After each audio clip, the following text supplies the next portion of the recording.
Good Thursday morning to you.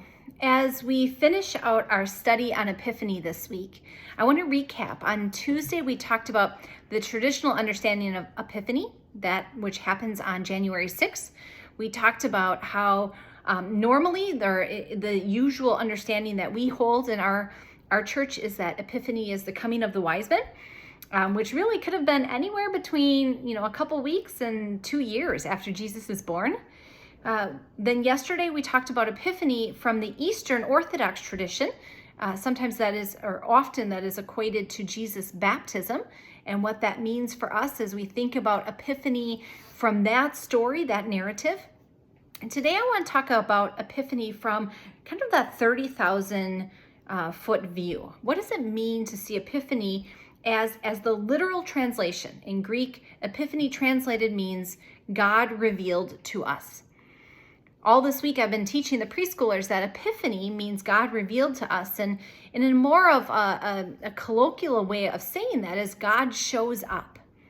Think about all of the relationships you have in your life. The ones that usually make the most impact in our lives, the ones that matter most to us, are the people who show up for us. They show up when we're struggling, and they show up to celebrate us. They show up for us when we need encouragement, or we're down on our luck, or we're struggling or having a hard time navigating.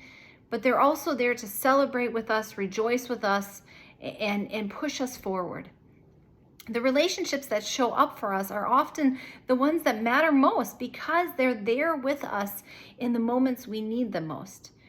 And that's the same as it is with God.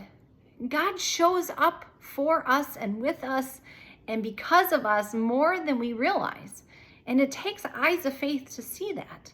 It also takes eyes of faith to realize that we have a God who wants to show up, who wants to be with us in our times of struggle as much as in our times of celebration. We have a God who wants us to come to him, not only in those requests that we make, but also in honoring all the ways that God's been at work, too often when we've taken him for granted. God revealed to us is the celebration of Epiphany that isn't just one day or one time or one place, but is a continuation of how God is at work in our life. And so as we celebrate the season of Epiphany, which lasts a couple weeks, it really is a reflection of how we should see God at work in our lives, throughout our lives, not just for a moment, but for the entirety of our life together. One of the biblical texts that is tied with Epiphany that we don't often read as part of worship comes in Isaiah 42. Now, this middle section of Isaiah is very popular. Isaiah 41, Isaiah 43 has several verses that are used at the bedside and at the graveside. They are verses that draw us closer to God's presence and God's action in our lives, certainly the strength that God provides us. In chapter 42, it really gets into the fullness of who God is and how God's at work.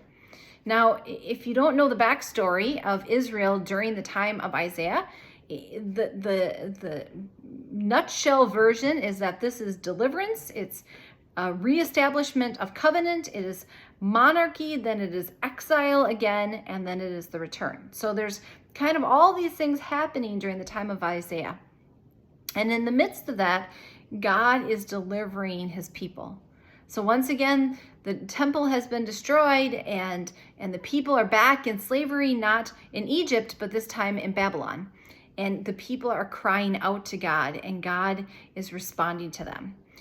Now, I challenge you to read all of chapter 42 because it's super helpful in remembering how God reveals himself to us, how God is at work in and through us, as God has been at work throughout the generations and for his people. But I want to highlight a couple verses here that are incredibly important. In chapter 42 of Isaiah, verses 6 and 7, I am the Lord. I have called you in righteousness. I have taken you by the hand and kept you. I have given you as a covenant to the people, a light to the nations, to open the eyes of those who are blind, to bring out the prisoners from the dungeon, from the prison, those who sit in darkness. Now, this is a reminder of who we are and who we have been called to be. God is at work in us and calls us to be salt and light, as Jesus reminds us in the gospel text. God has named us as his people and calls us to be a light to the world, right? This is Jesus saying in the Gospel of Matthew, one we repeat at baptism, let your light so shine before others that they may see your good works and give glory to your Father in heaven. The reality is that God delivered his people from bondage, but this text reminds us from the ends of the earth that God wasn't just the God of Israel, but this was the God of the world, of Babylon, and of their captivity. While we might think this text is ancient and has no relevance for us today, the reality is we too are living in captivity. We, as Americans in the 21st century, may not, or 22nd century, may not have the idea of what it's like to be taken from our homes and put into captivity. But we all live in a certain amount of captivity by our culture, our society, the politics that we face on a daily basis. At the end of the day, we're all captive in our sinful, broken nature. And yet God speaks to that. God speaks through that. God is at work. And the things that we can very easily see God at work, and the things that we might not realize God is at work in. God is at work in our congregation as we reach out and we meet the needs, but God is also at work in how God is challenging us to further open our doors, to be more understanding of how we connect with people who aren't like us, maybe don't look like us, who don't live like us, who have difference of opinions. We vote differently for the sake of being an example of the fact that God is at work despite our different ideologies and polemities. In this text of Isaiah 42, we are reminded how God reveals himself in the birth of Jesus Christ, in the manifestation of the Word made flesh. But God also reveals himself as we live into his Word, that Word made flesh that is the Word, as we live into that and we navigate our life today through faith. It is both Jesus born into this world and God's ongoing act to bring us into his grace, to help us to understand and see his mercy as we live faithfully in response to him. You know, the Babylonians, they defeated Israel and they destroyed the temple and they plundered everything, and their victory was absolute. But God was at work in that. And God was at work in their captivity. And so as we think about our world today and all the things that we'd love to change about the political structure or our local circumstances, or even just all that we're dealing with in a world that has so much turmoil and chaos and heartache and disease and hardship, we have to see that God's at work in that as well. And at the heart of it, that is what Epiphany is all about. So my question to you today, and as you end this week, how is God revealing himself to you? How is God revealing himself to you in your daily life, in your relationships, in how God is at work in your faith?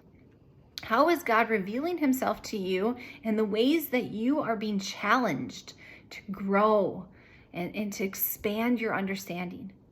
I have found in my own faith journey that God never really keeps us in one spot for very long. And that's both physical and metaphorical. God wants us to keep moving. God wants us to keep learning and growing and developing. God wants us to look back and say, this is where I've been, and this is where God has led me. And that's true for us as individuals. It's true for us in our relationships. It's true for us as a community. So as you think about Epiphany, as you think about the stories we've talked about in the Magi and in Jesus' baptism, how is God revealing himself in a way that is moving you forward, that is calling you and delighting you, and is for the sake of God's delightment? How is God at work in a way that gets you excited for what is yet to come? That's what Epiphany is all about. I hope you've had a great week.